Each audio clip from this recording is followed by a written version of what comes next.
right now because I can't talk about certain things, you know. But I can talk about the haunting. Oh, okay. Now this is okay. So now I also read about in this review how the girl in the box is somehow connected with your story. Is that correct? Yeah, that's correct. Her name is Colleen Stan, and I have not met her personally, but I'm hoping that soon we'll be meeting together. And from what I understand, she's a really awesome person, and the things that she went through are unbelievable, similar to what I had witnessed in my nightmares. And she also, I want to help her out here because that lady is amazing. How can you live for 7 years with the torturous couple under a box in a bed?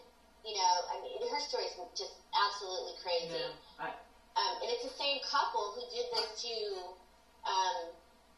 Marie Liz Hispanici, and there's a possibility of a connection to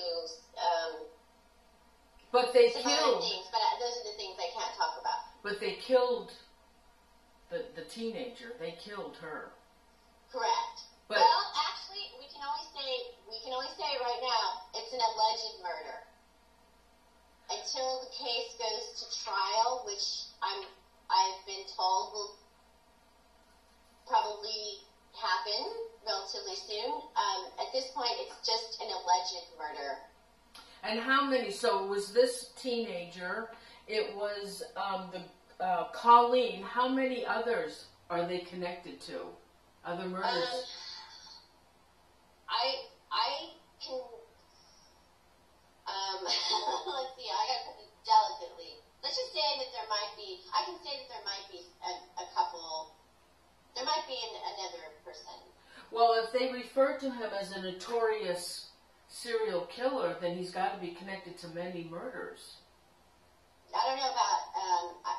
There again, this is only just speculation, and I can't really go into a lot of detail. But I can say that there might be another connection to another missing girl. And they assume that she was murdered. Yes. Right. Okay. So, do you know the story on the girl in the box? How they were able to capture her and what age she was? Yeah, the girl in the box story was okay. In 1977, Colleen Stan was hitchhiking, I think, from her home in I think it was Oregon somewhere, and she was hitchhiking to see her friend in oh gosh, I can't remember where it was, but somewhere close to Red Bluff. And so she got picked up, just like Marie Elizabeth Hispanici, on a highway hitchhiking. And Colleen Stan was taken, Cameron and Janice Hooker took her up to somewhere in the mountains, and I'm going to say that it was close to where I believe Marie Elizabeth Hispanici might be, or maybe I could say was, and she was taken up there and held by knife point, and also the same thing happened to her that happened to Marie Elizabeth Hispanici. This couple, which I think is really disgusting. It really grosses me out when I think about the fact that there's this couple stalking young women, and not only are they stalking young women, they are stalking young women with their young daughter, who is a baby at the time, on their lap. And so, not only did Janice and Cameron Hooker do this on their own time, but they involved their children in this also, which was, oh, God. Did you see that as well in your dreams? When I was having my dreams, I didn't see any children. I just saw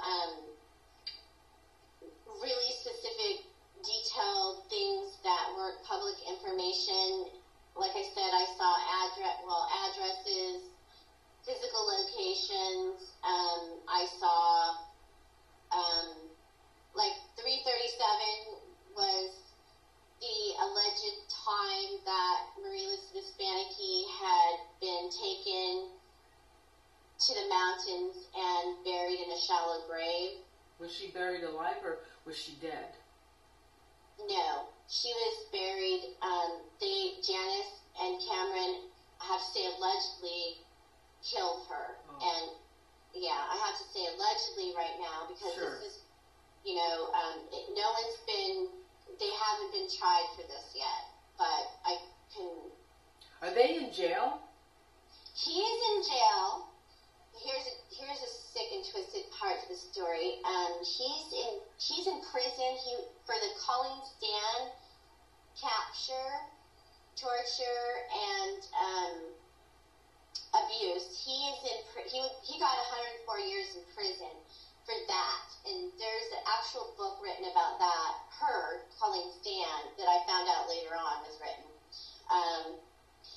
But he got 104 years for that. However, things are kind of culminating this year because he comes up for parole in 2012.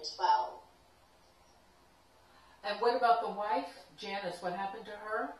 That's a sick and twisted part of my book. That's what I reveal in my book, what happened to Janice, and why I believe I was being haunted by Marie Liz Hispanici. In the book, Forgotten Burial, I reveal where and what happened to Janice.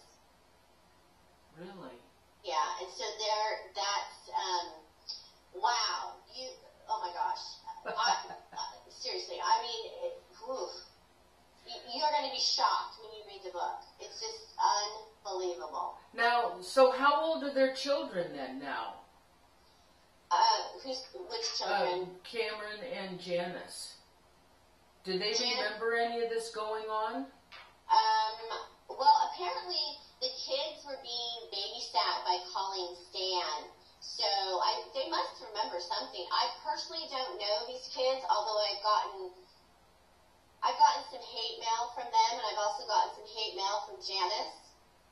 Oh, interesting. Yeah, and I will say this, that Janice Hooker has threatened me because I've come public with this story. She's threatened me by saying through some other people that she was like a mother bear and that she would go to any length she could to protect her family. And so when you read the book, you'll understand a little bit more about the story and why she wants me to keep quiet. She wants me to be quiet about this. She wants it to go under the radar. It has for 35 years, but I can't be quiet anymore. And I don't think Marie Liz Hispanici wants me to be quiet anymore, or the family of Marie Liz Hispanici. Her family, she was a beautiful girl who got ripped from a wonderful family.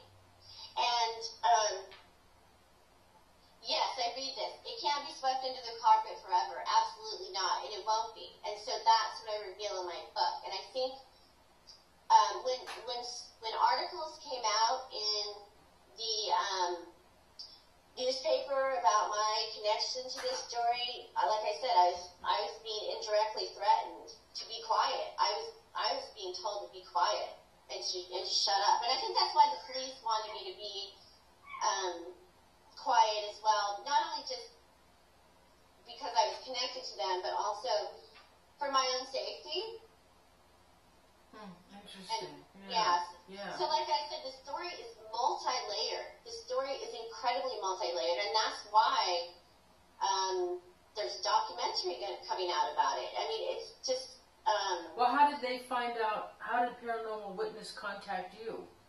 That was weird, too. They saw... My book came out in September, and I got a call within a week of when my book came out from them. My friend Edie, who still lives in the apartment complex, and that story is twisted as well. Is she getting hauntings? Yeah. Oh, she is? Who's coming to her? What's that? Who's coming to her? Marie Liz Hispanici was coming to her for a few years, and she has a really interesting experience with, and when you read the book, you'll understand times and dates and whatnot, because it's too hard to explain, every little detail of it, but certain dates and certain times, certain weird stuff would happen at the apartment complex. And one thing that was really disturbing to Edie is that she would receive either a live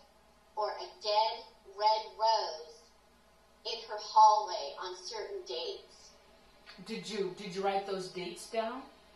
She did, yeah, and that's going to be in the second book that I don't know when that book's coming out yet because of So those dates have a significance then. Were they like holiday dates or just like random dates? No, they were holiday dates of things that happened with Marie Liz Hispanicky and Cameron Hooker. Oh, okay. Yeah. How long do you think they had Marie before they killed her or allegedly killed her? How long did they have her captive? I think they had her allegedly 3 days. That's all? Because they had this girl in the box for many years, didn't they? 7 years? Did. Yes, but Marie Elizabeth Spanicky, and I had to come to terms with this too, because I couldn't understand why is this, why would someone on the other side fight so hard to be remembered and known, but when you read the book, you'll know why. I mean, there's a reason for her fighting. She was a fighter in life, and she's a fighter in death. And but the thing is, serial killers have MOs, modus operandi. So when a serial killer kills, they follow a pattern.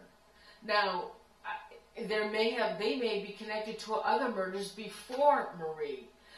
So it doesn't make sense that they may have killed her within 3 days, but yet they take this other girl, this Colleen, and they put her in a box underneath the bed and keep her for years. Right. Well, there's different theories, and one of my theories is that, let's see how to explain this. Cameron, I don't think Cameron's intention was to kill anybody. I think Cameron's intention was honestly to just really keep him as sex slaves. Apparently he had a movie that he was really into, and after I found this out later, and I never watched this movie, but it's called something about the story of O. And it's some sort of sadomasochistic pornography film from the 70s, and that's what he modeled his ideas after, and what he wanted was, something like this book, or excuse me, this movie. So as far as killing Marie, or allegedly killing Marie, it makes sense what they did, because I believe, honestly, this was their very first victim.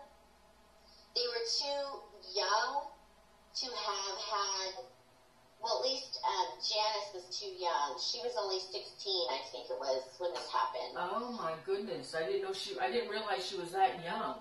Yeah. But Cameron was older, and he, I think she was either 16 or 18. I don't remember. So I don't think that their intention was to go out and kill. I believe that their intention was to literally have captive sex slaves, and they had built a dungeon in their house for it. Now, Janet Russell is she's a psychic. Now she's getting the feeling that they use chloroform possibly to. Yeah, I just saw that, and it's funny because I didn't mention that, but yes, I saw that in my dreams that they did use chloroform on her. Yeah, that is something that's something that I told the police, but that wasn't public information, and so that was something that I didn't tell anybody out loud. Wow, good one, Janet. Yeah, so she's right on. Yeah, I've never said that out loud to anybody. Only the police know that. So good one, Janice. Yeah. Well, she's a psychic. Or is it Janet or Janet? Janet. It's Janet Russell. Oh, yeah. Janet. Yeah, yeah. So that was something I did see in these nightmares. So okay, Janet, did they keep her for 3 days, or did they have her longer than that? Can you picking up anything on that?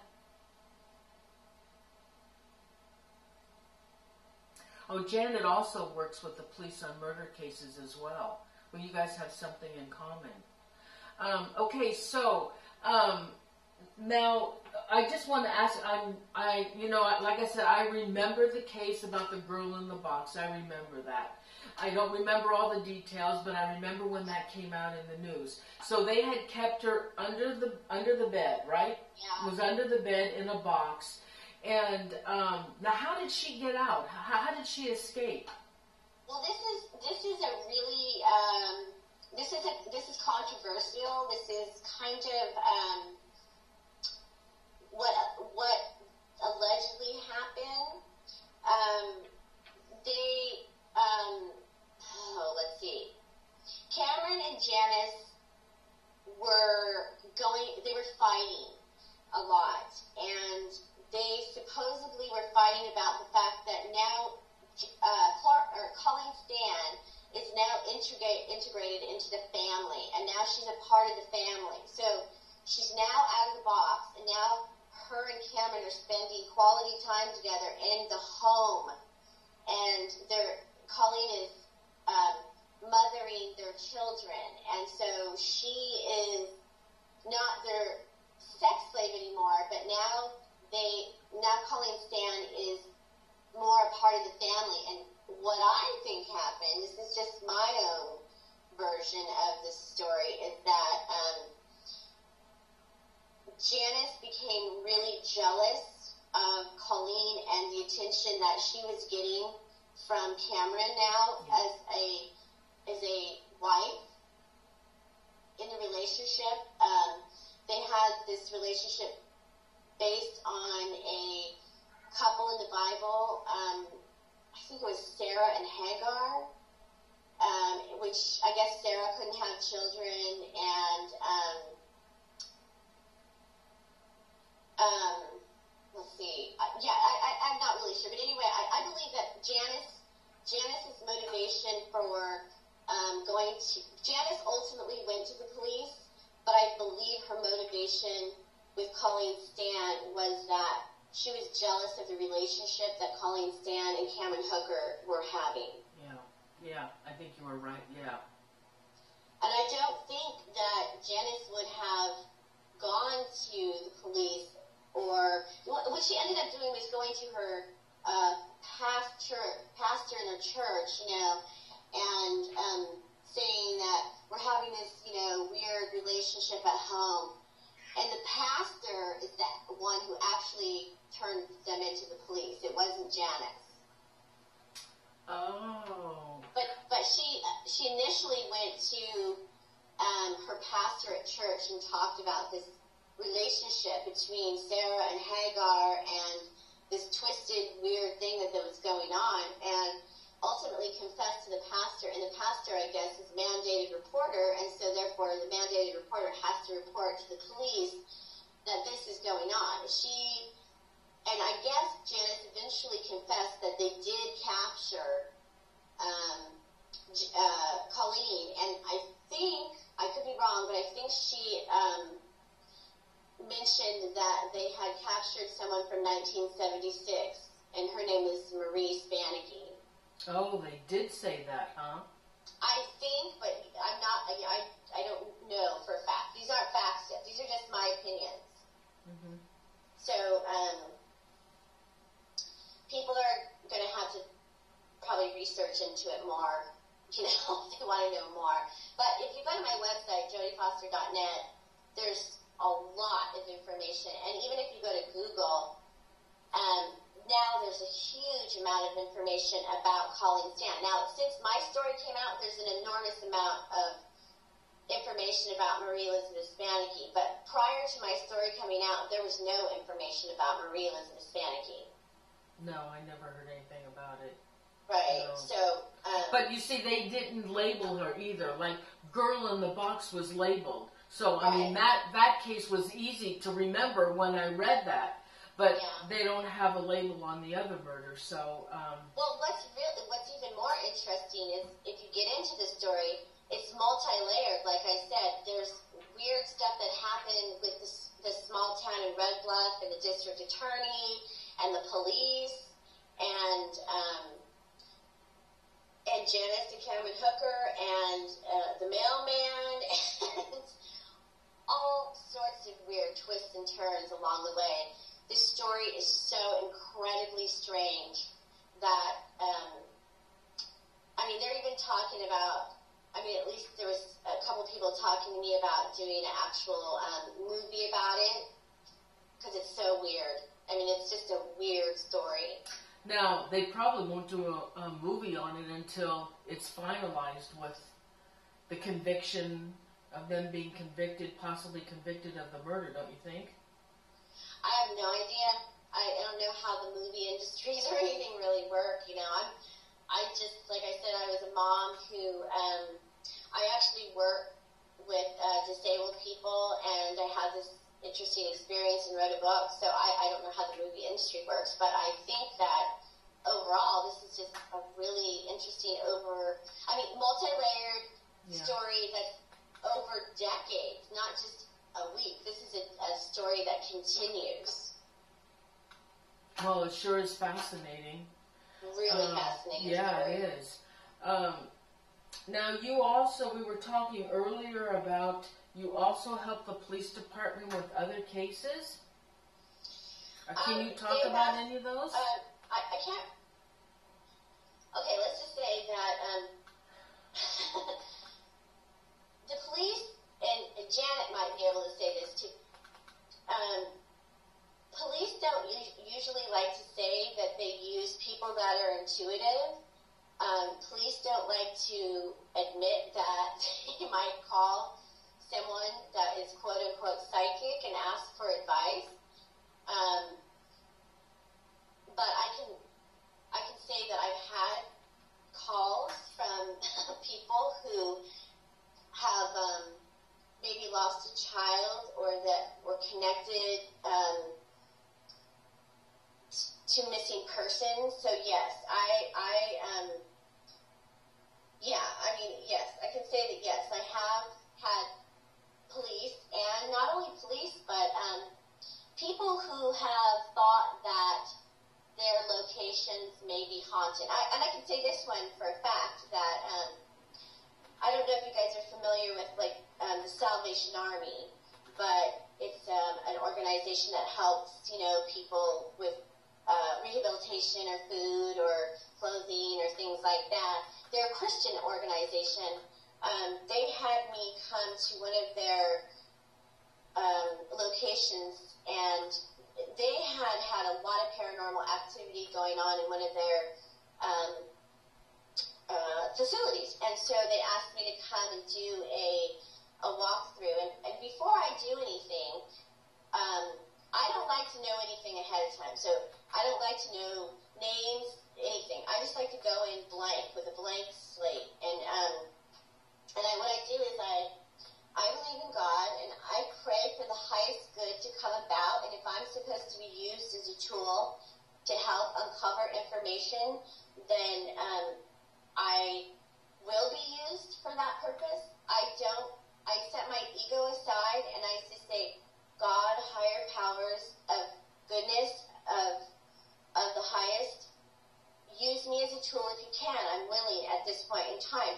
And so the Salvation Army believed that they were having a demon in their facility, and ultimately I go in and I find out that it's not a demon, but what it is a caretaking couple who had caretake this facility for 25 years, and I was able to give them, without knowing anything prior, the name of the couple, what they did, where they walked, and those things. And so it was more like, what I believe is there's different kinds of hauntings. People say hauntings by ghosts, but it could be a ghost, it could be placed energy, it could be memories. It's all different. There's different kinds of hauntings, and so I think that you can't just go into a place and assume it's haunted. It may not be haunted. It may just be like old energy lurking around. And I guess if you want to put the label of haunted on it, you could, but I don't technically think it's that. I think there are different ways of experiencing energy. Some of them are interactive. Some of them, like Mariela's Hispanic, were physically able to like connect with me for a reason. But say the Salvation Army, they were just experiencing something that was like something that happened over and over and over again, kind of like a videotape, playing a video over and over and over again. So kind of like an imprint in time where, I don't know. And I honestly, don't ask me why. Now, Jodi, you never thought of yourself as being psychic. And then this happened to you in the apartment, and now you were able to go out to this Salvation Army and tell them who's haunting the location. So how did that come to you? Were you able to give them that information? Well, honestly, I started out as a little kid who I actually, and I write about this in Forgotten Burial, I actually saw spirit people, but at the time I was a little kid, I did not know that they were spirit people. I thought they were as physically real as you or me, but I saw them as being solid human beings. It was later that I realized that I was seeing solid human beings that other people couldn't see. Now, I ended up living a really interesting existence prior to, well, my mom was a hippie from the 60s, and so we had a really bizarre upbringing. We lived in the mountains off of the land. It was really strange. But luckily, my grandfather and my grandmother were a little more mainstream. My grandfather was a mortician from Albany, New York, and he was also a sheriff's coroner from Orange County in the 40s and the 50s. So he was able, my grandfather was able to like kind of explain to me in his own way, well, when people cross over, sometimes they have unfinished business. And so when they have unfinished business, and at the time I'm little, I don't know what this means, what's unfinished business, they can come and they can try to connect with people who are still on the earth physically through, other people or coming in their dreams or whatnot. So as a little kid, I just kind of took what my grandpa had to say. I was like, oh, okay. But I didn't like seeing people that other people didn't see. That scared me. So I ended up blocking it out for the longest time in my life. And I write about this in my book, and I'm pretty sure that's what contributed to me having severe panic attacks and being agoraphobic for a really long portion of my life, where I couldn't accept, it was too hard for me to go out into the real world and feel everybody's energy and feel everybody's, feelings. I could feel your feelings, and that was really bizarre. I was a really super sensitive, empathic kid, and then now I'm 45, so it's like, I kind of am like, okay, I get it now. But the book is a process, a spiritual journey of unfolding, like I said, for me to understand this gift that I have and to use this gift to be able to help other people when it's possible. Now, I'm not God, and I cannot help everybody, but there are certain people that come into my life for whatever reason, and I can help them. And I tell people this, I can't use the gift on myself. I can't predict the future, like, are you going to win the lottery? Oh, hell, I don't know. Am I going to win the lottery?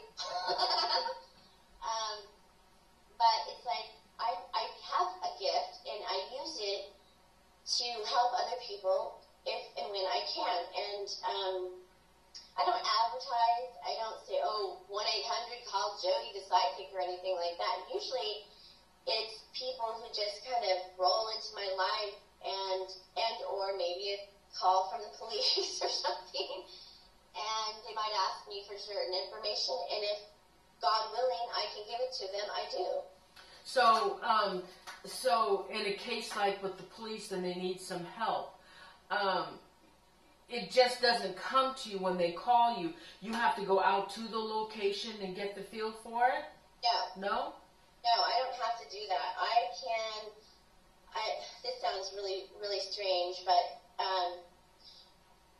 like I said, I don't like to know anything up front, but some things that I will ask for is like a name. Occasionally, if I ask you for a name, I'll say, can you give me a name and repeat it to me 3 times? And I say a prayer, and I go into a place where I ask for God, the Holy Spirit, the highest of good, for guardian angels, for guardian spirits, to be with me, to help me, to reveal to me the information that needs to be revealed, if it's supposed to be revealed in this day and time. Now, God is way bigger than me. God is the universe, or whatever you call it, is way bigger than me. And just sometimes I'll get information, sometimes I won't. And the way I explain it to people is that we don't know when things are supposed to happen or unfold. There's perfect timing. I think there is rhyme and reason to this world and our experiences. And so just because I get thrown into something doesn't mean I'm going to come up with the answer, but I will do the best I can. And for the most part, I think that if you're put in that situation, you'll be able to come up with a piece of a puzzle or an answer. Okay. Cheyenne, one of our viewers, she wants to know who killed JFK. Do you have a clue? We are going to do a show in March. Viewer's choice. We're doing a show on the conspiracy of JFK. But she'd like to know who killed JFK, if you have an answer for that. Oh, that's a good one. John F. Kennedy. We're giving you a name. John F. Kennedy. I'm going to sound like one of those nutballs, but I honestly think it was like there's a conspiracy with the government. But go ahead. I don't think it was Oswald. But well, I don't think he was the sole killer. No, he was set up. My personally believe he was set up. Yeah, and there again, it's like maybe we don't want to know everything quite yet. It's like things will be revealed in their own time when it's supposed to be, when we're all spiritually and physically and mentally able to handle certain things. Now, what about when you see murder cases on TV? I would go crazy. I wish I had your talent or your gift. It's a gift. I wish I had it. Well, the thing is it's not always a gift. Now that I'm older, it's like, thank God I can like tone it down and I can turn it off. Before I wasn't able to do that. Well, Jodi, I want to thank you so much. It was a pleasure meeting you. It was a pleasure to have you as a guest on our show. I truly appreciate you accepting my invitation. And well, thanks for having me. This is the first time I've ever done anything like this. Well, yeah, and if anybody wants to email me or I have contact information for this kind of stuff on my website. It's jodifoster.net, jodiefoster.net, and definitely go out and get the book Forgotten Burial, and you're going to be amazed. And also there's the 2 other books that are connected to this, because Colleen Stan's story is very incredibly important as well, and she's someone that needs to be remembered too. Yes. Not just Marie Elizabeth Spanicky, but Colleen Stan. Well, Jodi, thank you very much.